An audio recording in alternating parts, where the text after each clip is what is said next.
was was it Made in Rome, Valentino? Oh, you know that one? Mm-hmm. Oh, it's so good. And I just noticed that people were like, you reacted, but and some people have, but with the other one, everyone's like, the Made in Rome one. I was like, I think that's the one. Totally. I have to fix my nails because they look crazy. Are we ready to go whenever? Yep, whenever you want to start. Oh, shit. I'm going to pee real quick while you do that. Yeah, go.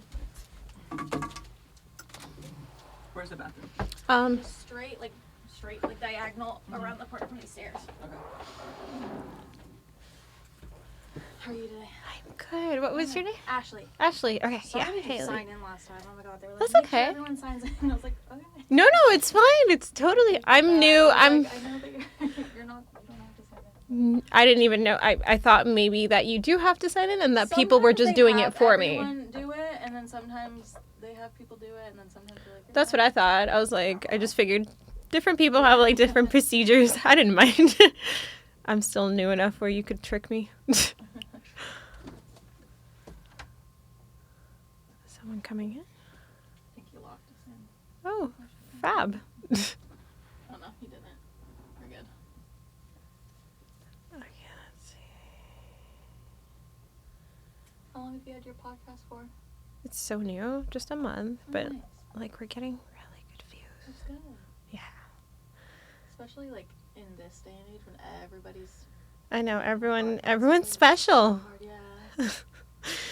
Yeah. I just work kind of like an outlet, but I think it resonates because it's about like re-entering life after like addiction. Yeah.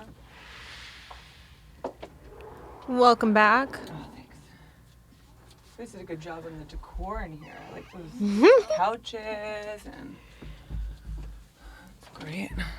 Okay. Welcome to my podcast, Sammy. I'm excited for you. I'm really glad to have you. I just had to fix my nails. We're going to keep this in the clip, though, because I like these little pre-talks before it actually starts. Yeah, that's usually where the spice comes in. Yeah. Okay, so let's tell people first how we know each other, which is kind of cool because we had actually not met when we collaborated on something.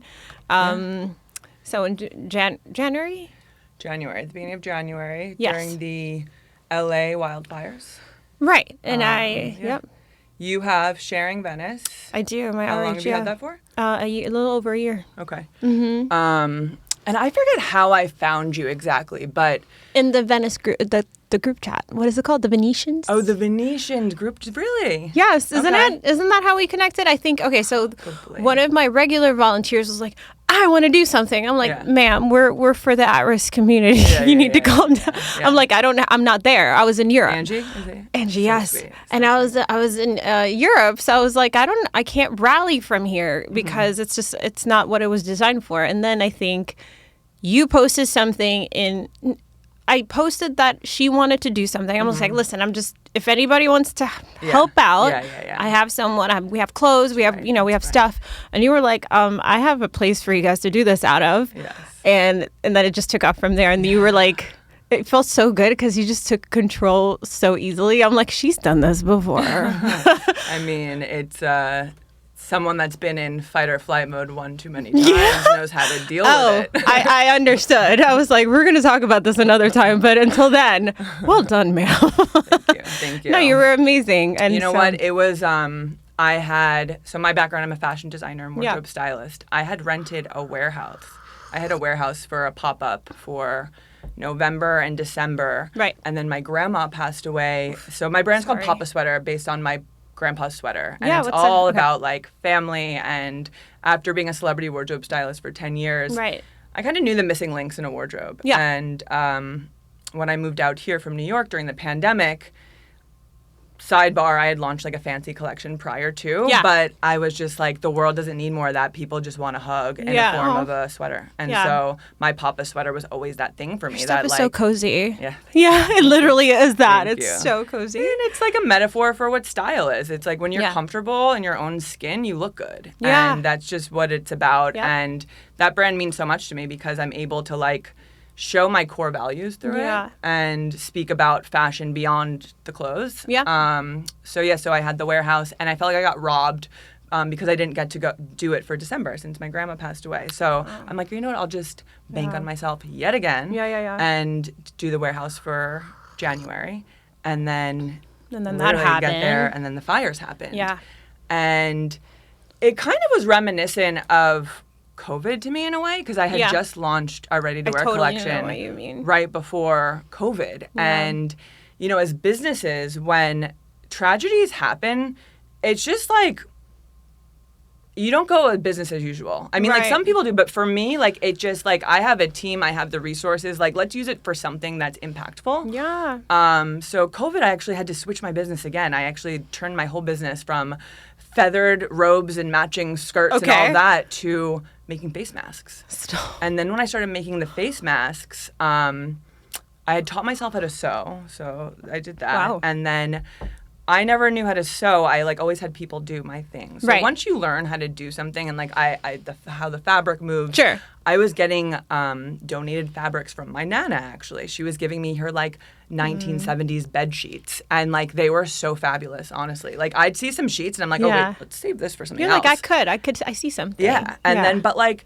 Really, my creativity came alive with the masks because I had such attachment to it. I was sewing them. I was like set designing the masks. If there was like a sailboat thing, I'd put it in like the bathtub and like, you know. How interesting. I like to make the mundane interesting, you know, and like nobody wanted to wear masks. Well, good way to put it, because you do. I just think it's such an interesting business, and your stuff is so cute. Thank you. Yeah. Thank you. Yeah. So then, that's how we did that during COVID, and you know, switched the business, and you know, a brand isn't just the clothes; it's what we stand for. Yeah. You know, and then so when the fires happened, I mean, that was so devastating. It was so scary. You know, I'm sure we all know people that lost their homes. Yeah. And what happened with me personally was someone came to my studio and they were like, Sam, our friend just lost his home. He has nothing on his back. And like the papa sweater, like people say, it's all you need. You know, it's like one thing, one size, and you wear it a million ways. And he was like, I want to get him a papa sweater. That's all he's going to need. And I was like, you must have been so, No, really, I'm even getting the chills talking about it. But that's when I was like, okay, we're known for this thing of like stepping up when people need us. Yeah. And this is an opportunity this was to do that, exactly that. And I have staff that I needed to continue paying through this. You know, I wasn't going to just shut down business. So I saw your post and that people had just came to pick up papa sweaters. And I'm like, I can't wait till like, you know, years and years ahead where I can just like give them out. You know what I mean? It's like the time is now. It's got to be now, But I saw your post and I was like, I need to do something, you know, like let's do that. And then I reached out to you and Angie, who works with you, came over like every day, and she loves people. She is like we had to have collected over like thousands and thousands of pieces of I know. I was waking up to messages all the time. It was wild. Like, and people that came to the studio, like people would just show up at the studio, and I would have no idea who they were, but they'd leave as friends because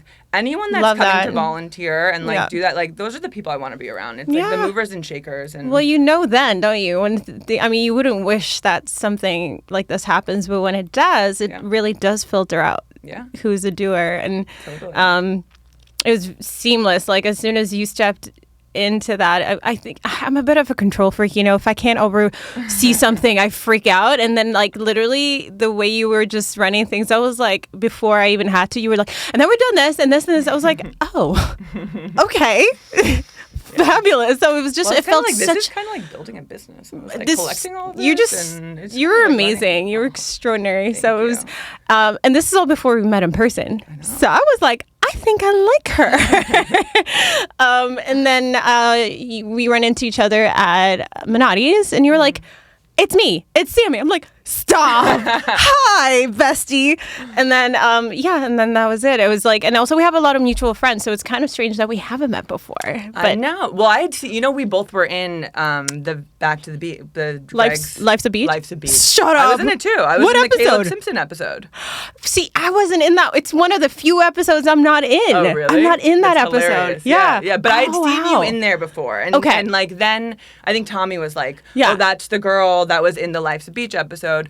But let me actually give you a shout out because, so I was a wardrobe stylist for so long, so I was used to being behind the scenes, okay? Being a designer and, like, being a leader and all that, it's not new to me because, like, I've always been, but, like, stepping in the lime, like, you know, getting in front of the camera, like, I'm never really one, I don't think you've ever seen me, hey, this is my brand. Yeah. Like, that's just not really my vibe. But what was amazing was you were posting all the videos where I'm speaking, and people were taking these, like, videos that I didn't even know were going on, and you were posting them.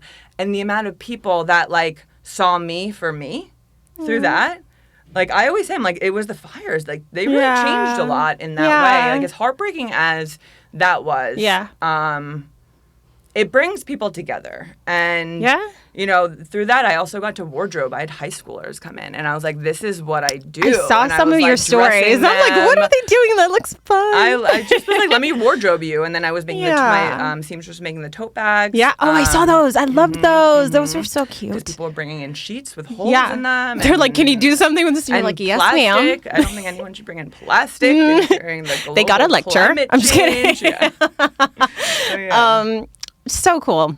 So cool. Okay, so I want to talk to you about, so when we were at Minotti's, again, shout out Minotti's, I joined the breakfast crew, as they call it, or morning crew?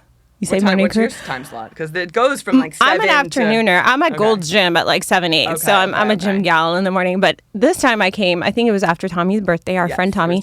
And you were like, so you started a podcast? I'm like, I did. I'm talking a little bit about life after, you know, re-entering the world as a sober gal. And so, you know, it's not a podcast just about sobriety. It's more about, like, I wrote people who might have a history of self-abandonment and what happened and how they kind of rerouted and reapproached. So, and then you talked to me a little bit about your background. I was like, wait, this is great. Do you want to do my podcast? You were like, yes. So tell me a little bit about your history of self-abandonment, what it was, and how you got, because you're not sober, correct? Exactly. Okay. But you told me you had a stretch where you, like, did that to reevaluate yourself, and tell me what informed those decisions. I would love to. So I think that, I've had an interesting journey with, and not personally, it's with people around me, you know, addiction and death and grief and, you know, all of that. I lost my dad when I was 14 years old. Sorry.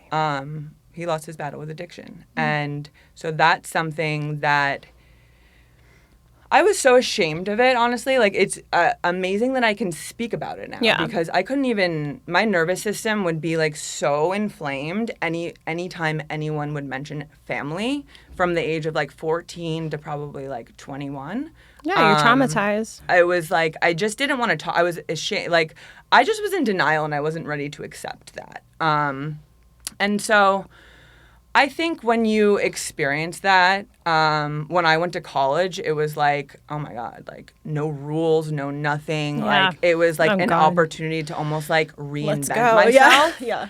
And, like, I took that to the max. Like, I became, like, I think that's when, like, Samantha Myer, the stylist, was, you know, like, that was almost like a facade because I didn't want you get to try on different skin. You know? Yeah. And I experimented with things, you know. It's like I wanted to know what was so good about all this stuff that taken the lives of so many people and which is so, like, logical when you think about it. You're like, I want to know what's going on here. And it's escapism in every which way. And after a year and a half of school, I actually went, it was like the week prior to,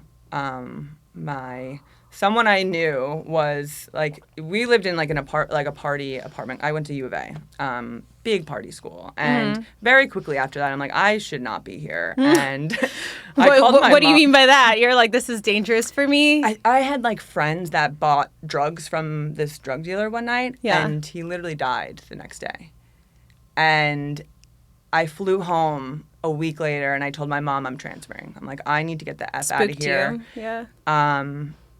It was kind of like a wake-up call of, I knew what I wanted to do. And fashion was, like, you can ask anyone that knows me. Like, since I was born, it's been it was from the start. It was. There was not even a question, you know. What lucky you know what I mean, to have that kind of love. I guess from the start. I guess so. Yeah. I mean, that was the theme of my launch event for Abikini was childhood nostalgia and like the things that you fell in love with as a kid. Yeah. And so I think that as I got older, I really fell in love with that feeling of the things that like really brought me joy and authentic joy, because I didn't know what that was, you know, like once you figure out what that real thing is, then you start to accept yourself and the things that happen in your life. And you're like, wait a minute, like I don't hate this part anymore because this gave me the skills and the tools to get out of it, you know? Yeah, I do. I feel that way about painting. That's funny you said that. And so I dropped out of college, and I think a big how did your mom take that? She, you know what's so funny? Like, she was oddly supportive because I was so honest about it. I was like, listen, I'm with like the 0.001% at college, which first of all, like, nothing makes me lose myself more than I have to compare myself to other people, you know? And so I think that's just the truth across the board. That's true for a lot of people. Totally. Yeah. And like, I had such a pride thing, you know, like I always wanted to be like, you know, the best dressed at this and whatever. And like that all was so superficial, you know, and then I kind of like that about you, though. I think it's cool. I mean, look, that's how you achieve things, though, isn't it? I think fake it till you make it. Yes, ma'am. And very much so, like a good outfit can get you through anything. And I truly believe that it has the power to, because it's the confidence that it comes with. Yeah, you got to be Delulu. Yeah, totally. But yeah, I dropped out of school, and what a crazy journey, because I wanted to go to fashion school. Okay. And my grades weren't good enough to get into fashion school, so I literally faked going to school. Sorry, Mom. But Stop, they had me loving take, this. This is juicy. Yeah. They had me take like gen ed classes in order to go to this fashion school. Okay. And I'm like, this is such a waste of You're time. like, where do I need I went this? to one class. It was like a public speaking class, and which I actually like to do a lot, but I kind of was like, all right, I'm good here. And I walked into Intermix, the store in Soho. Okay. And I wanted to be a celebrity stylist. So to me, it was like, all right, why don't we work somewhere where celebrities shop? And that is very logical thinking for anyone who's on the same thoughts. You know what's funny? It's like my peers at that time, like whether I went to college or whatever, like, and that was something that I really struggled with too. Like everyone had families that like hooked them up with internships, and you know I had friends that had internships at Chanel and that, and like I would do anything to do that. Yeah. And I actually wanted to transfer school by myself because I didn't really love the people I was around. And then my roommate in college transferred with me, and like love her, but it was just, you know, the dad was like the CEO of Citizen Watches, and she could have anything she wanted. She went to the fashion school. She did the projects. You didn't have someone paving those. She went, I remember like her doing a project on like a store she wanted to do. And I still will probably call my store La Boom one day. Okay. But I was like, oh, call it La Boom, which means the party in French. And she did. And it like ripped my heart apart. And I'm like, I would love to be going to this school, you know? But it just put so much fire under my ass. Like at the time, it's like I wanted to be anyone but me. But now I look back and I'm like, thank God for that moment, because made me hustle. Yeah. It made me hustle. I got that job at Intermix. A month later, Kanye and Jay-Z were recording Watch the Throne there. Stop. I walked over there every day, mingled with You're all like, of hello. them. Really, that's literally what I did. I had love nothing this. to lose. Yeah. And I met this guy, Mike B. Shout out Mike B. He really just did me such a solid. He was Swizz Beatz stylist. And I had never met anyone in that world before, let alone like someone's and now actual suddenly, stylist. Yeah. And then we just hit it off, and he was like, oh, I'm doing a Budweiser shoot, you know, next week. Just I need an assistant or whatever. And I'm like, oh, I'm free. And you no longer need an assistant because you have one. in my life, but I showed up with like scissors and like, I don't know, I just like brought stuff. Cause You're like, you will need for nothing, sir. Hello, hi. So, but like, I literally, that shoot, I like came to life. I like turned like. You were where you wanted to be. So like you've been ready. I was ready. Yeah. Like, I was so ready. And Yeah. it was just the most amazing moment. And that job got me Alicia Keys as my first client. Amazing. Steve Stout, Yes, who owns you told me Budweiser, that. happened to be on set. And they were like, who's that girl? And they were impressed because you brought your game. I'm 21 years old, by the way, mind you. I'm 21 years old. I'm 34 now. So it's crazy to look back at that time. But like you literally did it for yourself, and it's kind of extraordinary. I mean, you have to have that drive. You have to be, I don't even know if I would call it delusional. It's just like, this is where I'm going to be. Yeah. This is where I'm going to be. And that's it. So you guys can let me in, or I'll climb the. No, I think it is a form of manifesting, because I remember hearing that guy Mike B worked with Swizz Beatz, and in my head I'm like, oh, maybe I'll be Alicia Keys. Like I just kind of thought that maybe I'll be Alicia Keys stylist, like not really thinking. Ain't it cool when it happens though, and you have those thoughts, and you were like. Yeah, and that's when I'm like, oh. Did I predict this? No, that's when I'm like, oh, my dad. Yeah. Like, I actually have a superpower now. Yeah. And that's when I really started believing in magic. And, like, the magic of, even if it is delusional, if you think it's something that really has guided me so much through the years. And right after Alicia Keys was my client, I was introduced to Lindsay Lohan. And that was really interesting because, I mean, that was an incredible experience. She was playing Elizabeth Taylor in a Lifetime movie, and I got to do all the red carpet for it. So it's like I'm 21 years old, and I'm, like, styling. How'd that feel, that volume of work? So suddenly you were, like, right where you wanted to be, but, you know, you're going from, like... I don't want to say zero. You're going from like one level to run before I could walk. Yeah. So how was that? Was it hard to keep up, or were you catching it as you were going? You're like, okay, got it. I was just in the moment. You know, it was happening so fast, and my life was changed. You know, it's like and she also became like my best friend. So like when your best friend is like famous, like that's a real way to see people's true colors, and they might help you with the ropes as well, isn't it? Yeah, like, you know what, like Lindsay, that was a huge opportunity she gave me. You know, she met me and we really hit it off, and I remember her calling Lifetime the next day and was like, hey, fire that stylist, like I found a new stylist. Yes. And like all of a sudden our like besties paving way. No, it was so like sweet. What? And, like we did Jay Leno, Ellen DeGeneres, Good Morning America. Look at you. You know, all of that stuff. And then we went to London for New Year's, and she was hosting, like, just such it was really hard, honestly, going through all of that, because it was a lot of work. It was a lot of exposure to the rock and roll lifestyle of the rich and famous. And, you know, got to really be face to face with that. Yep. And in all honesty, after that experience, I kind of was like, I have a lot to say in the world. That's when I started coming up with designs, because I was styling at such high levels with two major clients. And I would go into stores looking for something so specific. And I didn't realize that was like I was designing things in my head and looking for them.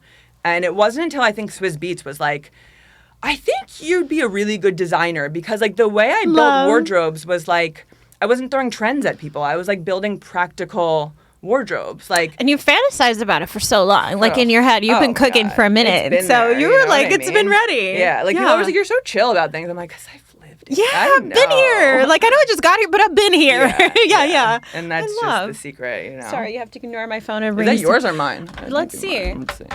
Let's see. My next guess is at one, so I was like, Oh yeah, it was mine. It was mine. It was yours. But yes, so that really brought me into the design world after just... I'd love to hear some highs and lows, you know, some really highs and lows. So my first product, I don't know if you know this, I invented leather thigh-high stirrups. And... so tough. So funny. Don't laugh to yourself. Lindsay, tell me. Well, because I'm thinking, like, I hope Lindsay doesn't kill me first. But like, she, when we were together one day, and it's all, I mean, it's in the press, so it's fine. But like, she got arrested one night when we were out, and it was like one of those things where like, people can make up whatever they wanted and say, oh, Lindsay Lohan did this. And, like, they just want their, like, 10 minutes of fame. Sure. So, like, I really saw someone do that. You know, I would tell her if she did something bad, but, like, she literally did nothing. But he didn't, like, put her shit out. And this girl came up to her and came up to her, like, really aggressively to, like, tell her something about her dad. And Lindsay was just like, what do you know, like, what? Just like, can I help you? And it just was, like, and I felt so bad, too. But anyway, I spoke on her behalf in court, and I got the entire court case dropped. Look at you, girl. Yes. And her You're like, lawyer, excuse me. Like, I have to do something. Like, this isn't, you know. That is not what, yeah, no, I love. But her lawyer was like, if you ever need a favor, like, I got your back. And so I invented these, like, leather thigh-high stirrups. And I was like, wait a minute. I think I'm the next Spanx girl. Like, yes, I was you like, are. Wait a minute. Yes, and you are, Sammy. I love that you call me Sammy, too. That's on your Insta. What do people call you? Well, it's Sam Myer. Sam Myer. Yes. And I always know people know me through Instagram when people call me Sammy. What do you want to be called? I'm down. My family calls me Sammy. You're Sammy in my head now. No, I love it. It's only my family calls me Sammy. So my sister loves to make fun of me. Are we besties? I just want to be called Sammy.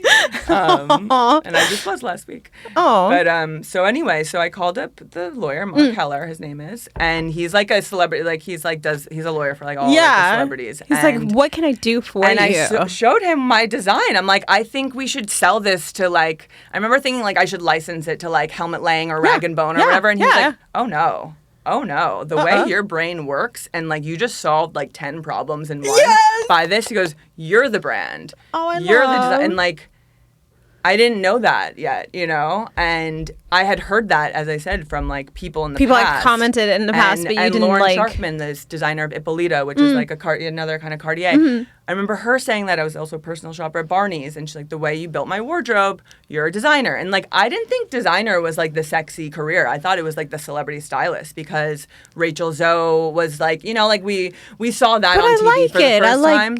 Yeah, I like that people saw that, and I don't want to say that people like saw something in you that you didn't necessarily, but it's like cultivating these kind of relationships where people genuinely care and want to see you succeed and give you feedback for what they think that you would be happy. And I think it's just really beautiful where they're like, do you not see how amazing you are? And you're like, am I? Yeah, no, and these are good people and people that can help you achieve things. So I just think there's something to be said about how you navigated through.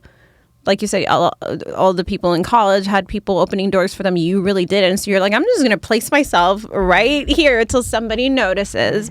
And then on top of that, too, then connect with people that not only were able to help you, but they also seem like they care. They seem, they want to see you win. Totally. And that's fucking cool, isn't it? Totally. I mean, it's like it really came from like cutting a lot of people out of my life that I thought weren't serving me, and tell me about that stuff. Weren't. I think so much of one's success and happiness has to do with you're the most like the 5 people you surround yourself with. Agreed.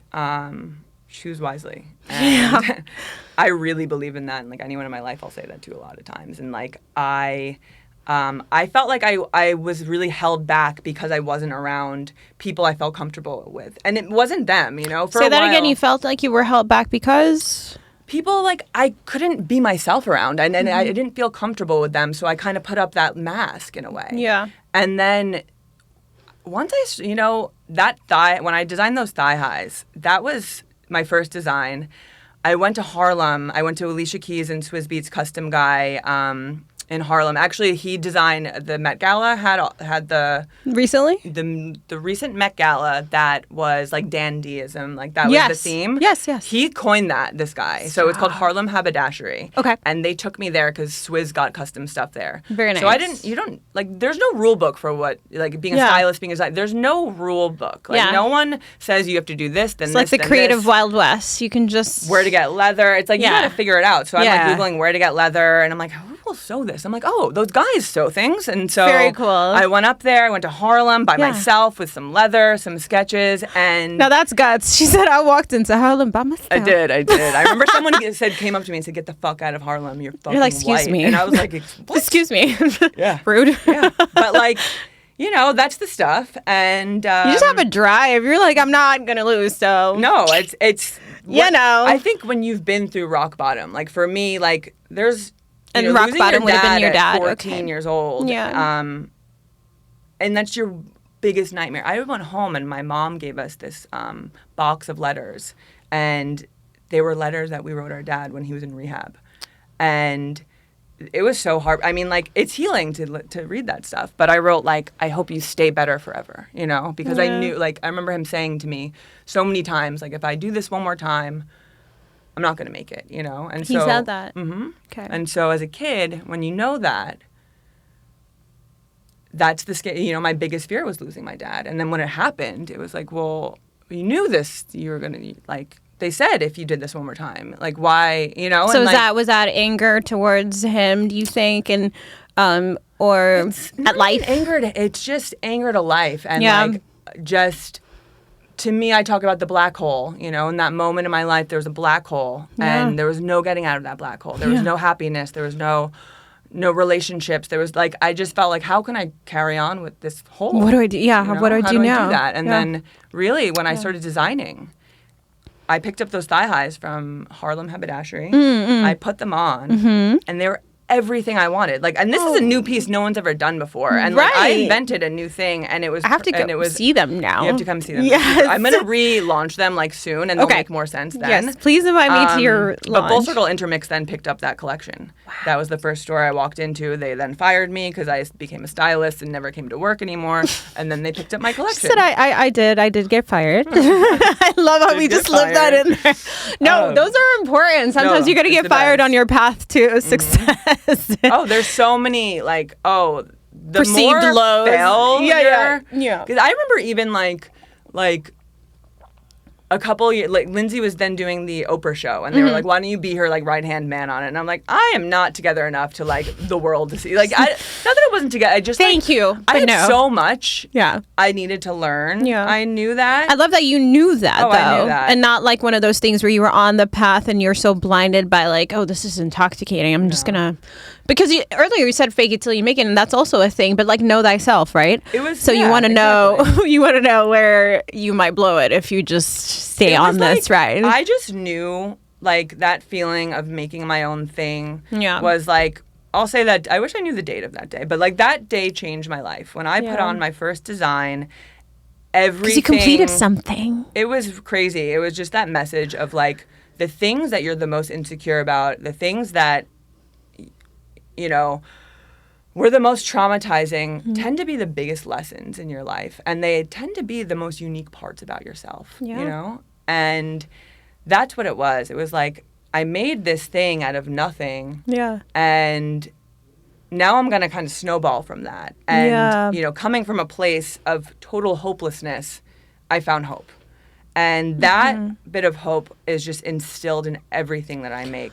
Do you think you also got maybe protective of what you'd built now? Like, and let me explain what I mean. Like, because you'd had such a, not blind ambition, but you had a path. You're like, I'm going to do this, and I don't care if I lose this on the way, which is a choice, an active choice, because you're like, I need that. I want that thing. And then when you accomplish that, you know, that moment where you had tried those on and you were like, I'm kind of the shit. You know, and do you think you had that moment where like, okay, I have to protect what I've built now? No, 100%. Now it's like it's a real thing now, and I have to protect. Yeah, so I maybe chat a little bit about that moment and how you kind of decide between either snowballing into all the other opportunities coming your way, like the Oprah thing or whatever. When like, do you remember at all? Sometimes we forget, but do you remember at all what the thoughts you had around making that decision, where you're like, I'm gonna so well, because the Oprah thing, I was like, I have something really, really cool here. Yeah. And it wasn't even the product, it was the message. And that was all through design. And once I was able to really like, not be grateful, that's not the word, but it's like, give a hug, honestly, give a hug to my younger self, give a hug to all the things that I went through and like, stop running away from it, like embrace that darkness a little bit, because that's what brings you, like, the people that cry the hardest laugh the loudest. That's the paradox, you know. My first business card said paradox. I'm like, it's black and white. And so I think that knowing that, I felt like I had this like, it's like this like gift. You know? Like look what you made. This like magic gift. And I felt like it humbled me. You know, for so long, I like had to put on this show. But like once I like found that, and it was there all along, you know, like we have all the tools. You have all the tools. I have all the tools. We've always had all the tools. But it's going through the flow of life to figure out how to put those together, you know, and how to connect the dots. Yep. So I think that I was able to really connect the dots and kind of see where it was all headed. And the most important thing to me was... Which you didn't always know that it would... No. But you were like, I do, though. I do. It's like, this was me all along? Yeah. Like, I was good. I'm good at this? Like, and I think that confidence was enough to really carry me, and also, like, understand that my business and my design, like, what was the most important to me was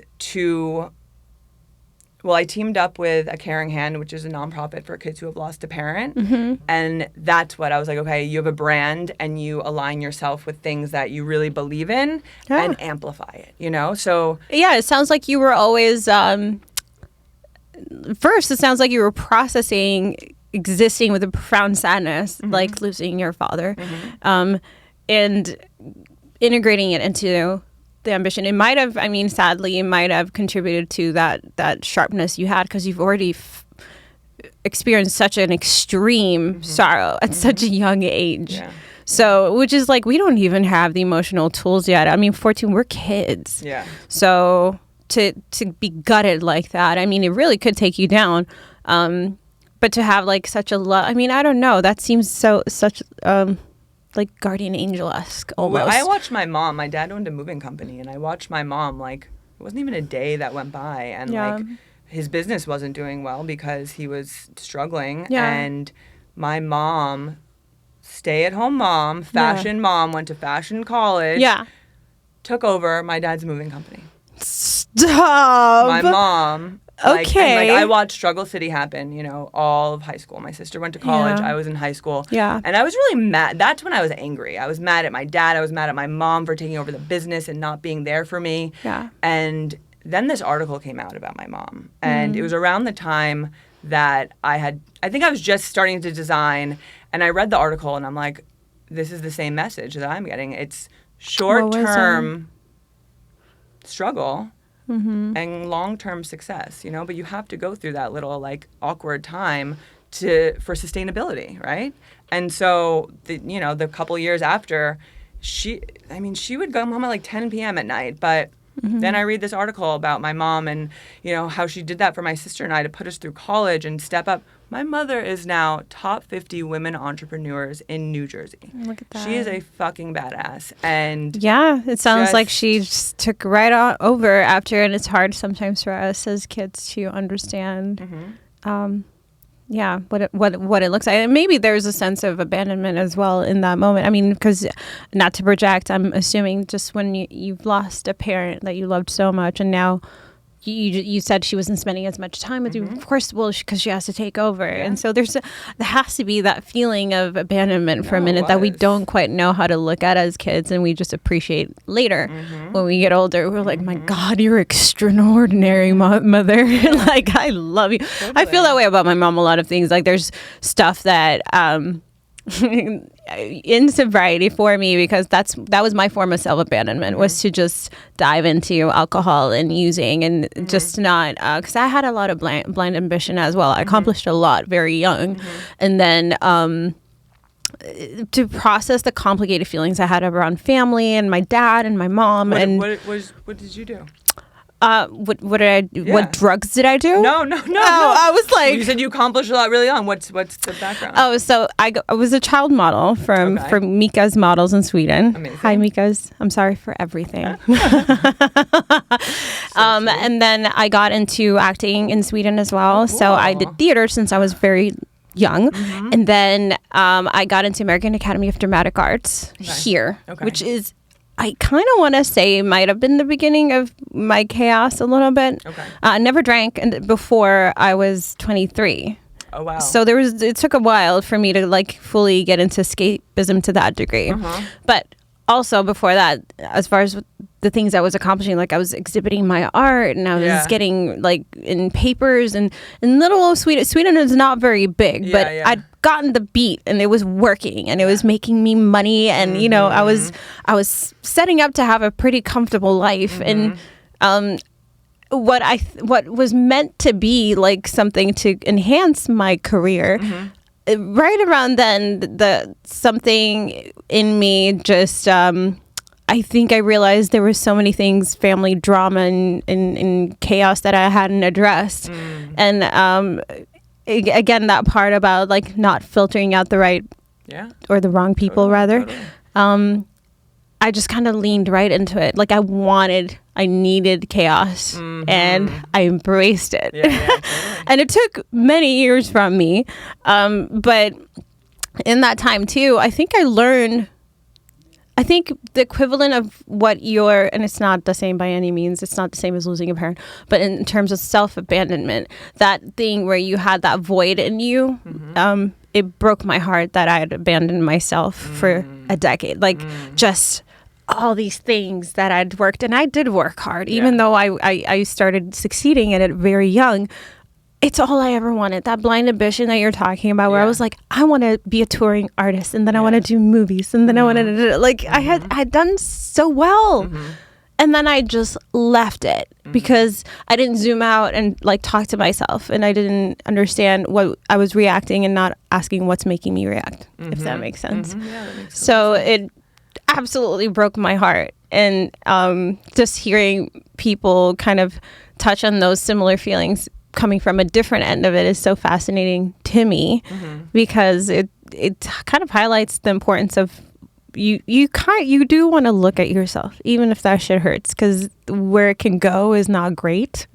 You know, I mean, in your case, it worked in your favor somehow, like being so hurt, I think, from losing something was like, well, I'm not scared to lose. I think it made you not afraid to lose. You're like, I lost it already. People are like, why are you like not afraid of things? I'm like, because it already happened, baby. Like, really? Yeah, you're like, and also, scared like, of what? fear. When you accomplish things now, like when you do things you're afraid of, like, I mean, papasweater was so inspired by surf because I was so afraid of surfing because like I didn't grow up near the ocean. So, I didn't like, know that. Okay. I was really afraid of that, but I started surfing, and it was like every time I like got out of the water, I felt like Superwoman. Like it was like, oh my god, like look at this thing I'm doing, you know? And like, I mean, that was the LA chapter, and that's like, well, thank you for sharing all that with me, first of all. Likewise. And you know, it's, you realize that your success is so dependent on your mental health.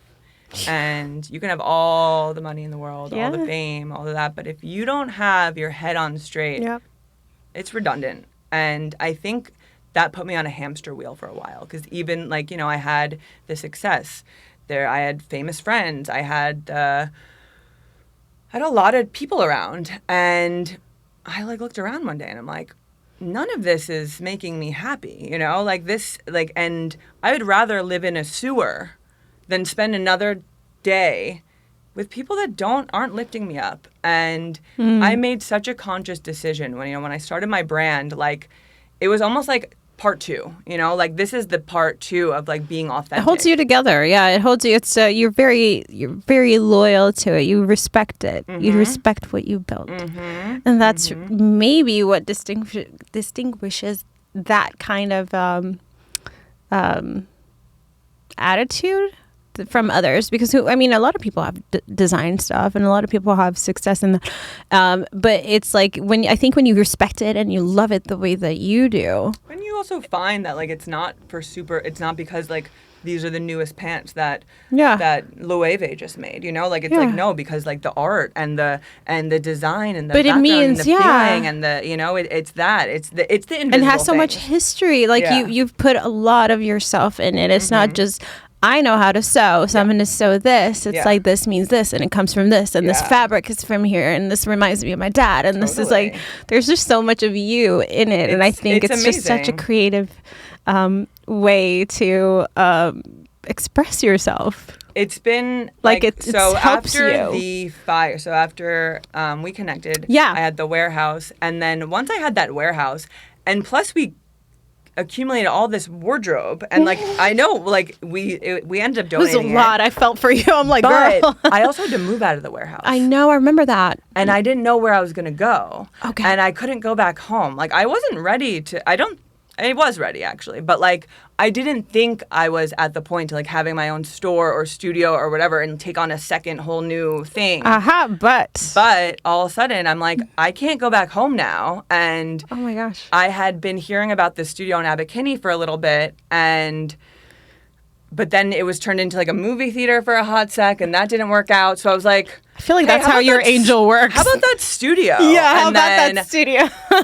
And then they showed me the first floor, and I'm like, but the production, because a whole part of my process is that, like, we make everything, you know? It's like we have the papasweater, then we take the scrap fabrics and we repurpose denim and do like the line jackets and it's kind of like making old things new again. And that I was just going to say, it's like giving it life again. Yeah, and like that's a big part of my business model. So I'm like, okay, well, where's the seamstress going to go? And they're like, well, there's a second floor. And I'm like, okay, like, say where less. do I sign? Yeah. But and like it was just like I didn't even think. You know, I was just like, we're just gonna do it. That seems to be your beat, though. Do you know what I mean? It's like suddenly first doesn't look like there's a door, and suddenly there's a door and 5 clients, just like that. Right, it's not even like that's why I have to do a ton of yoga and meditation. Yes, ma'am. Otherwise, I'd be absolutely insane. Like every say I miss yoga class or so, like for like a couple of weeks, and then I go and I'm like, oh wait a minute, this is my medicine. Yeah, I need a minute. This is what everyone like. People just need to just pause. Like as you were saying, like, you didn't have a time to pause to be like, what's around me. And then so the studio that I have on Abercrombie, it's a dream come true. Well, where is it? Let's tell people where it is. Okay, so it's 1350 Abercrombie. It's like by appointment only. Weekends I do events, but it really is 13 years of my work under one roof. And we just spent the hour telling them about it. They were going to be like, I want to go see this. Yeah. Right? It's my thigh highs are there. It's like I've had jewelry lines. I've had the thigh highs. I did the feathered skirts, and it's like I almost needed to prove to myself. I like built this whole collection that's launching. Well, the website's launching next week, but the fall winter collection will be launching in August, and well, you can pre-order it soon. But anyway, we made this whole all collection. Your chapters, like when you talk about the thigh highs and the feather, like because we just spent so much time talking about where all of it came from and how you like got there. So it has such an emotional, like it's just. You're the coolest, Sammy. Oh, so are you. Very. It's my mom will recall when I called her when I went to visit LA for one of the first times, like as an adult, and I went to Abercrombie, and I'm like, this is the coolest street, and I love the fashion. I just love the boho vibe because like we didn't have that in New York really. It was like very like. This was the era of Hervé Leger bandage dresses. Oh Lord! Which I heard are coming back. I'm not mad. Are they? Are they? Yeah. Because I missed that whole thing. I didn't have my boob job then. But I do now. I would wear the heck out of those. Bring them back. Right? I know. You would look really good in those. Thank you. But like, it was like all boho and just cool and easy breezy. And like, I love that style and I really connected with it. And I called my mom and I'm like, I'm going to have a store on this street one day. Or I'm going to open up whatever. Stop and look at you, girl. And she came out to move me into my new studio. And she's like, do you remember when you said that? And I'm like, for a mom, that's just such a moment. It really was. Yeah. It really was. Okay. So we have about 10 minutes left. So I want to give this contrast to people. What would you say in your whole journey was were there times of like obvious self-abandonment, and how did you actually steer right back? Do you think, I would say you started with your dad passing, which left you with a hole in your heart, as you said. So now you're already walking around wounded. So that's giving you a drive because you're like, well, okay, world. Abandonment. I felt like came with like after my dad died, I like dyed my hair blonde. I had extensions. I love that we always go to the hair. Women, we go to the hair. Yeah. Like it was like.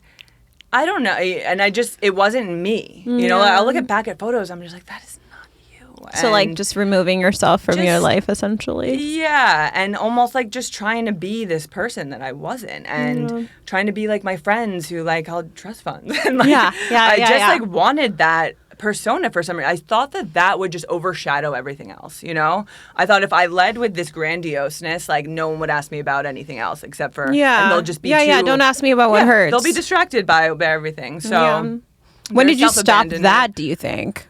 Like when I finally accepted myself, like that moment of like design was like a really black and white. And then you put your whole family into that. Like everything was like perfect after that. Like I definitely like got really lost in the party scene in New York. Like what was crazy was like I left Arizona because of the party scene there, and then I go to New York, and because of like work I start working like with famous people, and like I started. It was a very rock and roll lifestyle. And did any of that at any point alarm you? Yeah.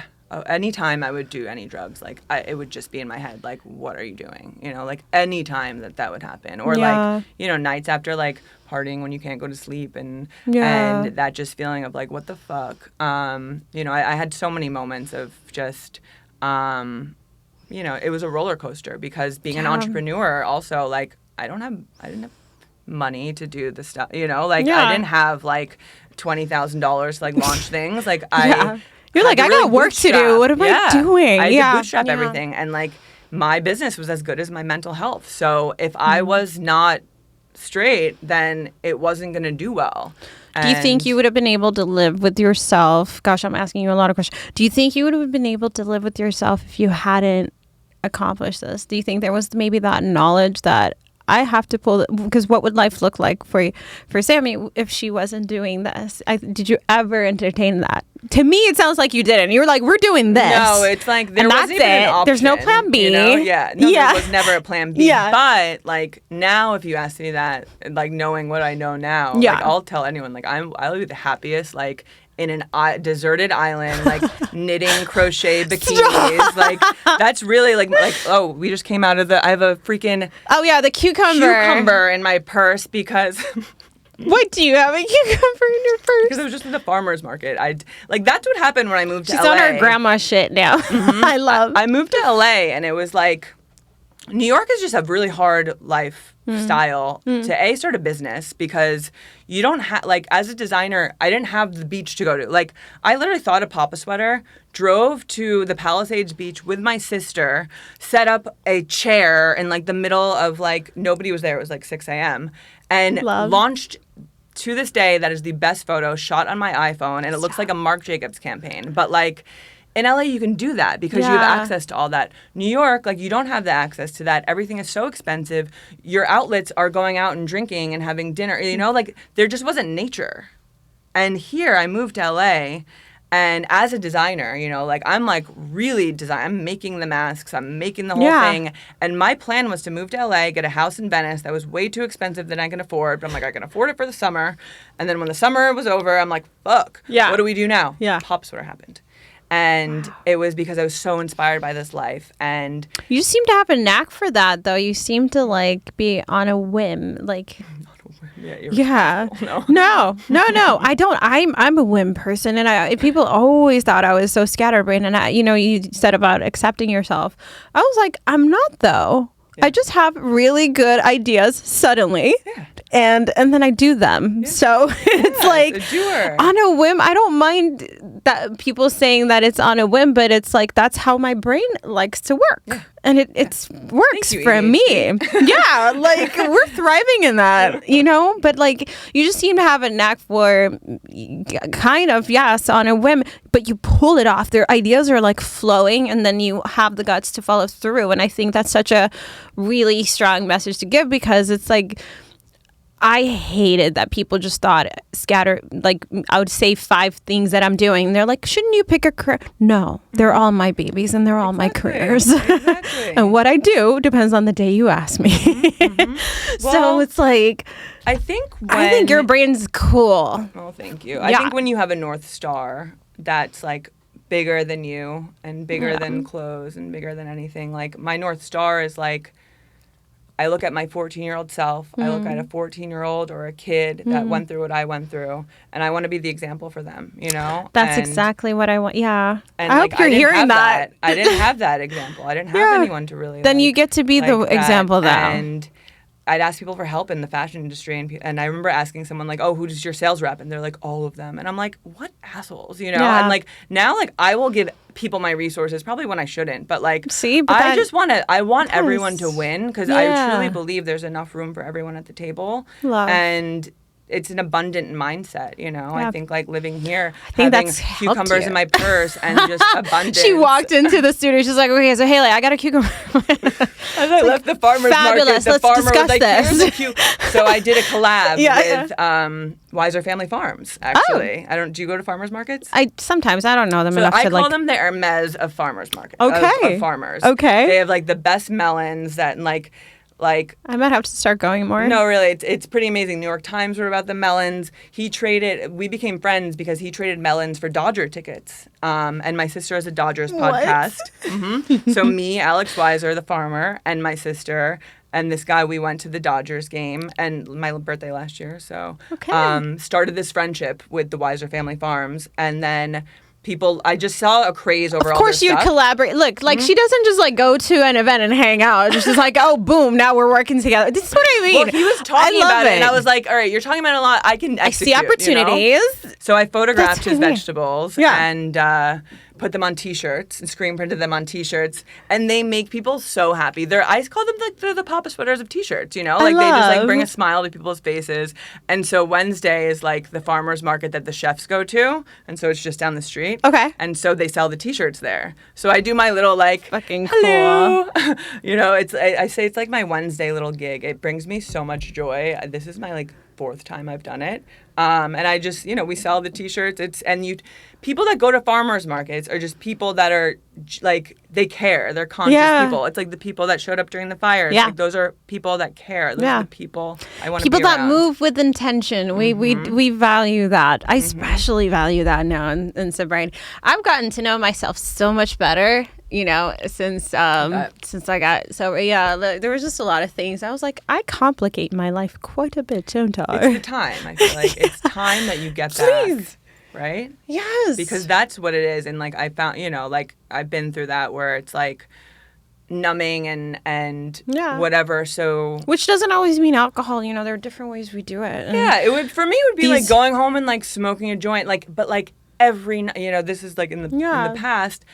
But then like I think because I didn't know what to do with my time and I was lonely. Yeah, idle time is like not a thing for me anymore. And I was like healing from a breakup and I knew I needed to work on myself and I knew I couldn't really be around many people while I was doing that. So what are we going to do, you know? And like, you know, I smoke weed and then all of a sudden like there's my night, right? Yeah. But all of a sudden like I felt like I was losing a lot of time. And so I was like, that's what I was telling you. Like I go through like sober moments times where like 30. It was just there are so many ways we do that, but like I have to say, hearing your story was inspiring because it's a lot of sober people that I interview, but like I said, it's about times where it could have resulted in self-abandonment and it didn't. And I think that for people that walk around with such a wound from young age, it's inspiring to hear people power through the different, I mean, just growing up from 14 to, there's natural changes that happen there that are already challenging without you walking around with a hole in your heart, you know? So I think it's just really freaking cool to hear. And even now you're collaborating with like, you know, it's just what you do. Like you're brave enough to follow the thoughts you have and you don't dismiss them. And I think that's such a loyalty to yourself and your thoughts and your beautiful brain that operates that way. And it's like, hey, we should do a collab. And then you say it. You don't just think it. You're like, hey, I think we should. That's awesome. Do that. You know, do that. And don't be afraid to be kind of on your own for a minute. I think it is a little lonely sometimes. I don't know. I experienced a lot of loneliness when I was pursuing.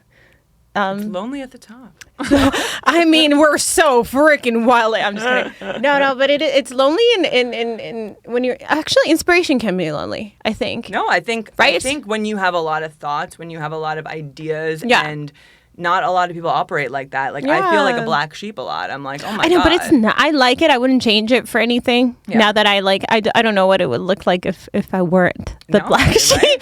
Like, exactly. And I'm not very curious to find out. It looks boring. Normies look boring as shit. I'm just you're so authentically you. We agree. Oh, I hate to cut us off, but this is like so awesome. Thank you for coming on. Thank you for having me. And thank you for giving, people this platform to share their stories. And you're helping so many people through that. Oh, God bless. Thank you. Proud of everything you've been through. Thank you. We'll hang out Minotti's morning crew when I crash the gang. Cool. I'm done. I think my next guest is probably her, so I have to change. Ooh, we should do